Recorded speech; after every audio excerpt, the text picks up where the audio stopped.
to you. How is 2018 different? What are you looking for in 2018? Well, what we've seen is basically the genesis from the small kids, two kids in a garage type of projects, to massive raises. A great example of a company that we're working with right now is Machine Zone.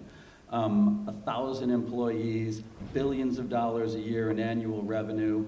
Some of the brightest minds in the space launching a new token. It's really just a completely different level. So we saw existing companies try and put themselves onto the blockchain or try and tokenize themselves towards the end of 2017. We saw Wax Token, which was the big platform for trading skins, and they had quite a successful ICO.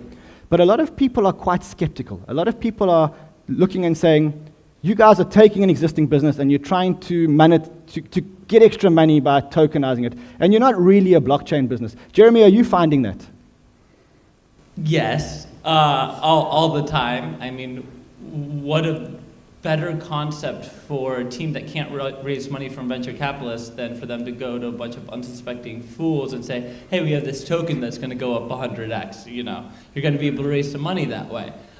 Is that sustainable long term? Absolutely not. But Wax is actually a very interesting business that I did invest in. I actually listened to Scott this time, and I invested in Wax, and it was a great example of a business that was making a ton of money in a centralized manner, selling skins and enabling the exchange of skins, but had an executive team that realized that in the long term, their business was going to be cannibalized by a distributed or decentralized model, and so they realized that they may as well be the ones to cannibalize it. And so that was preemptive thinking in their case, but the vast majority of companies that already exist today and try to do a token are just looking for additional capital. So a very different market in 2018. What are you looking at in 2018? Security tokens. I mean, that is hands down, far and away, the biggest and most important trend in this industry today. The concept of being able to tokenize and securitize a real world asset, something that is already scarce and valued, and put it on the blockchain will be the most important trend moving forward forever, pretty much, because it represents the ability, well, first of all, security tokens within 2 years will be the largest crypto asset class. Within a decade, perhaps the largest asset class globally, simply because blockchains will enable you to turn the entire world into a stock market. So you might as well turn everything into a security token. So everything's going to be liquid, and we are doing a feature on this show today around securities tokens. Scott, I'm coming back to you. Any other tokens, protocols?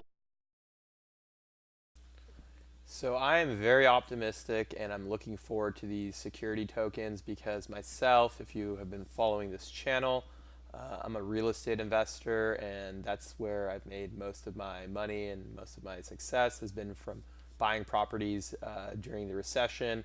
Started buying my first property in 2010, made numerous purchases until about 2012, and that's really when I slowed down and started just maintaining and managing my properties. But what I am doing, and I'm hoping in the next year or two, I will hopefully be partnering up with some people to create my own security token on my own real estate assets. And one reason I got into doing this YouTube is to also kind of network. I know that I have an international audience, and it would be great to expand my portfolio and with the use of the security tokens possibly raise money to invest in real estate in different markets, not just California. I'm also investing right now in Las Vegas, Nevada, but I would love to be all over the US and also to enter other markets that are obviously friendly to foreign investors. So I do really agree with them that security tokens are going to be the next wave. And if you've been watching this channel, I don't really push any coins. I don't really solicit anything. I'm not even getting paid by YouTube yet, unfortunately. So the main thing that I would ever be interested in promoting, and like I said, I don't think it's going to be ready for another year or two depending on regulations, but I would love to create my own security token. And if any of you guys, my audience, decides to get involved with that, let me know. Stay in touch, because in the future I would definitely like to go through my portfolio and be able to create an asset class that's backed by my real estate holdings and use that capital to continue to buy real estate, especially if prices come down. If you do have a chance, go through this channel. I have a couple videos on my previous real estate investments and why I wouldn't buy real estate right now, and why I'm primarily just investing in cryptocurrency, not even the stock market. But let me know what your guys' thoughts are on security tokens, and let's definitely stay in touch if you're going to get involved with that stuff, because I plan on creating my own security token hopefully in 2 to 3 years, and hopefully being able to network and do some business with people all over the world, and that's what I love about YouTube. Anyways, let me know your thoughts, and I will talk to you guys soon.